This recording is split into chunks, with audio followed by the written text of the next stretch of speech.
Rabbi said there is nothing more cruel to somebody and insensitive to somebody else that when somebody is talking to you, that you don't listen to him, that you don't care what he's saying, and you have no interest in what he's saying also. Nothing more cruel than that.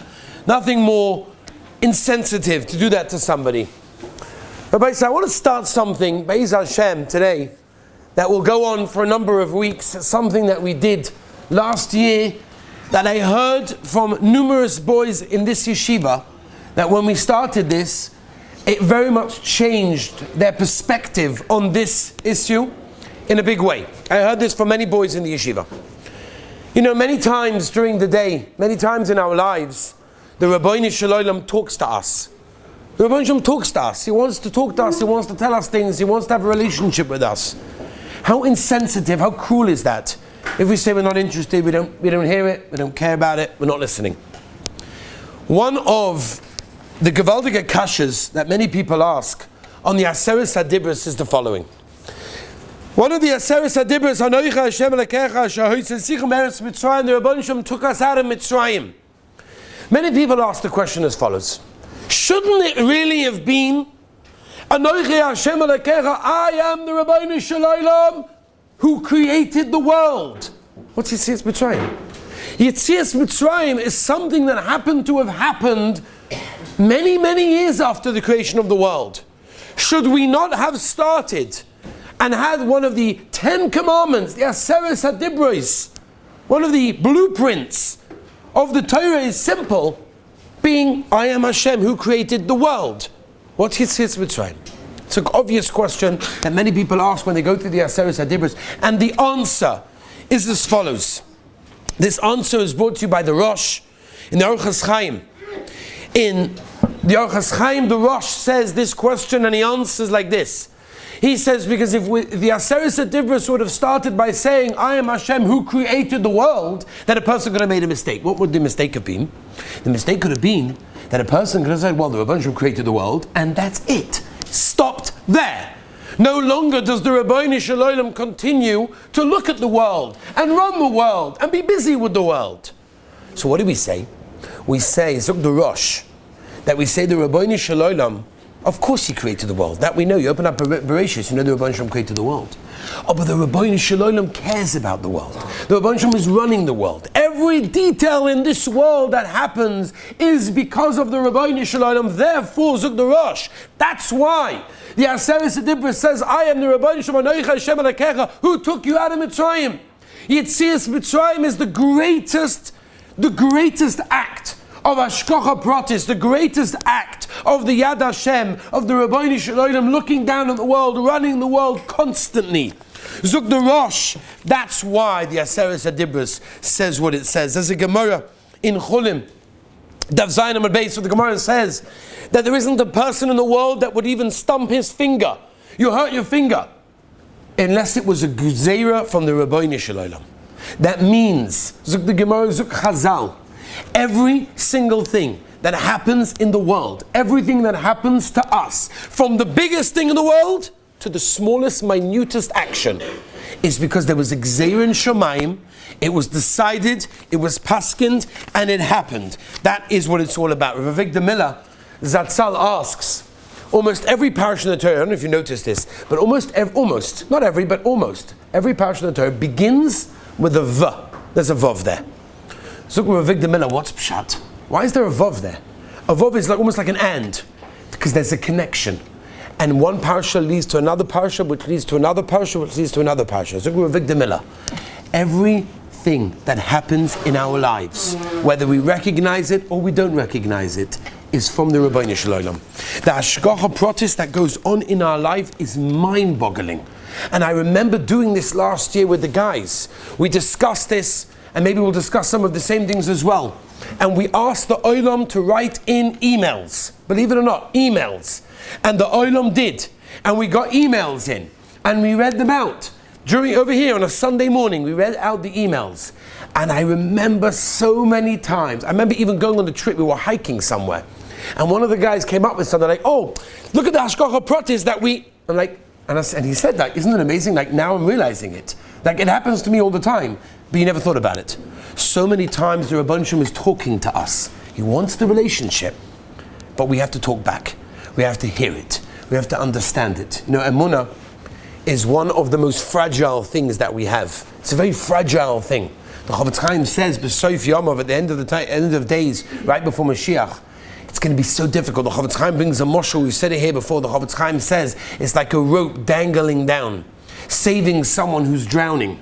You have to grab hold of it. And once you grab hold of it, you have to keep holding on it really, really tight, because it's going to swing really, really fiercely. So the Chofetz Chaim, B'soif Yomov, at the end of the days, right before Mashiach is going to come, the Rebbeinu Shalom is going to swing that rope really fiercely. And if you're holding on to it and you're holding it tight, you'll last till the end. You'll be there. You'll manage. Rabbi say emunah. So Rabbi Hashgacha Levenstein in the Sefer Orach Chatzke brings a moedige Zach. He brings a maim on Hashgacha Peratis, and he says that Hashgacha Peratis comes before emunah.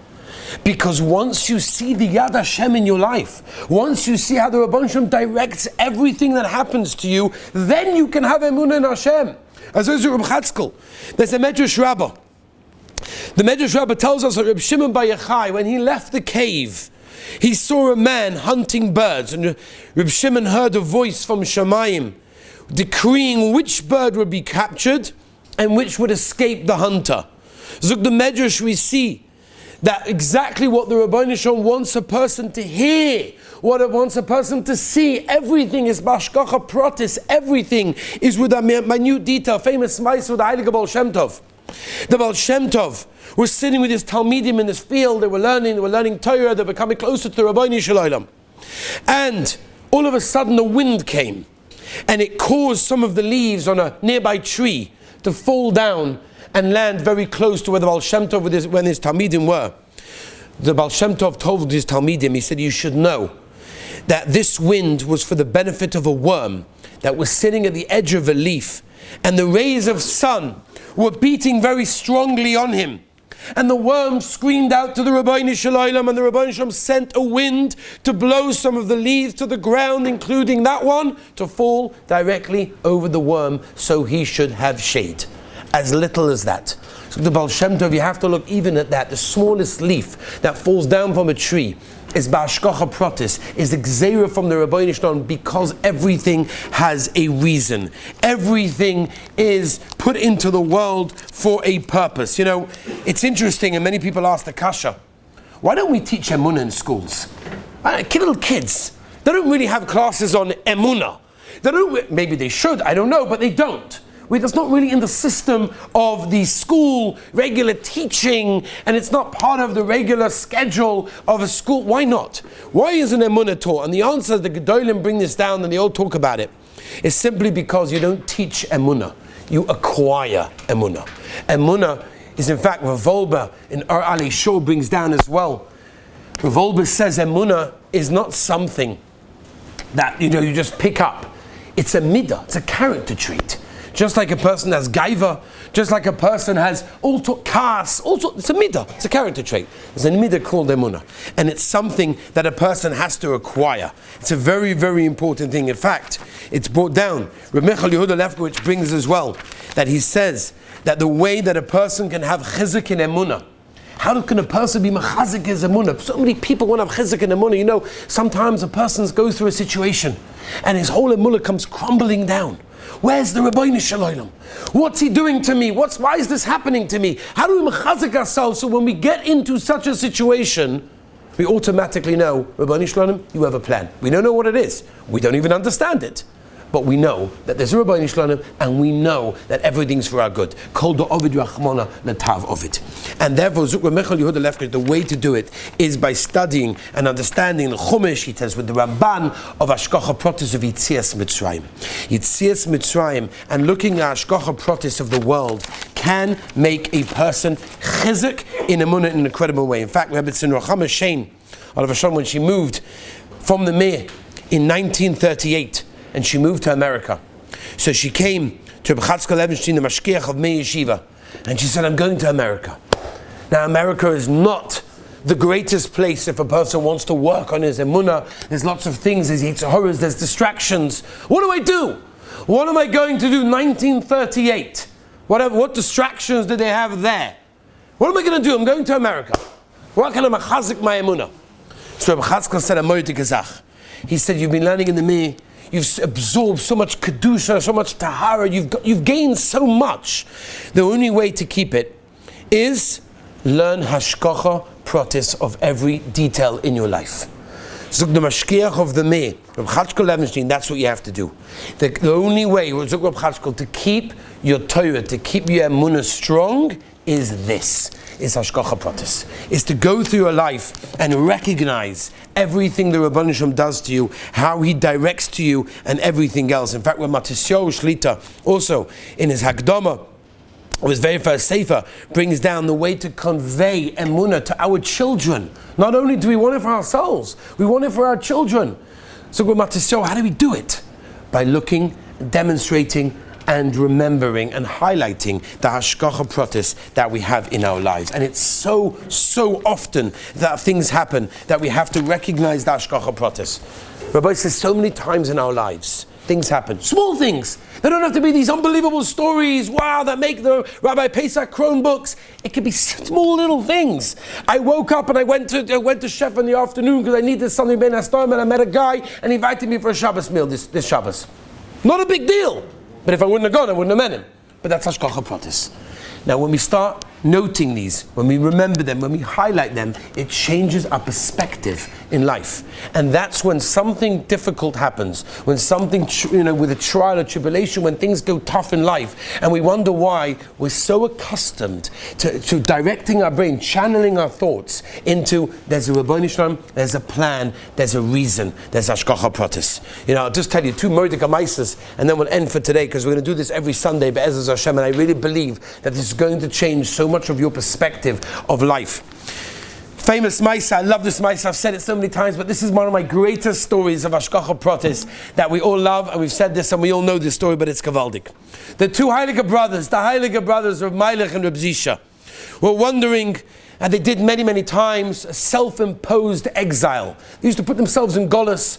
No one recognized them. They were dressed differently. And it was a way of kaparas havonos that nobody would give them covered, and they would go from town to town, and sometimes people would mavaza them, and they would accept it. And this was their way of self-imposed Golus of kaparas havonos. And there was a certain inn that Reb Meilech and Reb Zisha were in. And they were in this inn, and the way that they used to have this inn, the people used to make chasanas there, a Batchon would come, and he would say jokes, and we'd make fun of people, certain things. So Reb Meilech and Reb Zisha sitting in 2 different seats. So Reb Zisha sitting right in the front, in the middle, and Reb Meilech sitting in the corner over there, each one doing their avodah. Obviously nobody knows who they are. And suddenly the Batchon comes, and takes Reb Zisha, and he schleps him in the middle, and he starts making fun of him. Reb Zisha is so excited. Baruch Hashem, kaparas havonos, they're being mavazah me, I'm accepting it, I'm not insulting them back, I'm not, gavaldik.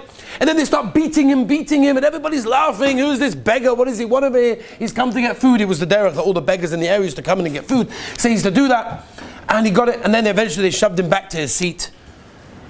And they continued. A few minutes later, they were looking for another volunteer. They take Reb Zisha. They bring him back in again, making fun of him and insults and all sorts of things and whacking him, and again that oilam are laughing. It's geschmack. Zisha's mamish, avoida's mamish, slava the Rebbeinu Shalom. A few minutes later, they put him back. Now Reb Meilech is sitting in the corner. He's a chutzpah. I also want to get such bizyonis. I want to do that. So he taps his brother on the shoulder and says, can we switch places, please? It seems that this is the right place to get the bizyonis. So Zisha says, my dear brother, Avada, I would never stop you from doing such a gavaldige avodah. So they switch places. Now Zisha's sitting in the corner. Now Reb Meilech is over there. A few minutes later, we need a volunteer. Nah, this seat over here is not good. Let's go right to the corner over there. And they go right to the corner, slapping Reb Zisha again. And there he is, he's being beaten again. Reb Zisha, moedige zach. Everything's Hashgacha Peratis. We think, we understand, we know, we cheshbon, we calculate, we understand. We don't understand anything. There's a Rebbeinu Shalom.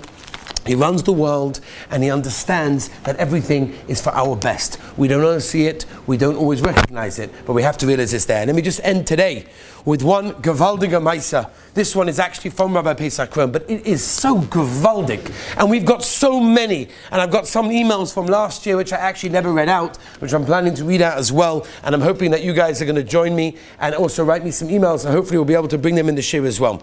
He brings a certain Rosh Hashiva that travels all over the country in America, to collect money for the yeshiva.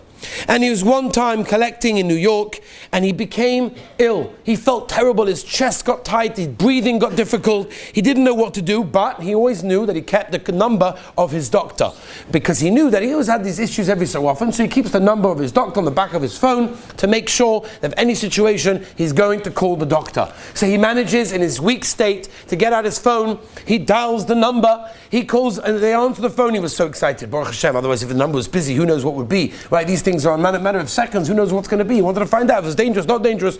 So he calls the doctor, they answer, he says, hello, it's Dr. Cohen, whatever his name is he in? The doctor happens to be here. Yes, I'm going to pass the phone to him. He calls the doctor. The doctor comes to the phone and says, how do you know I was here? He said, what do you mean, how do I know I was here? I called the doctor, so this is the number. He said, no. I'm on an emergency call. Nobody knows where I am, not even my secretary or my wife knows where I am. I had to take an emergency call down the street.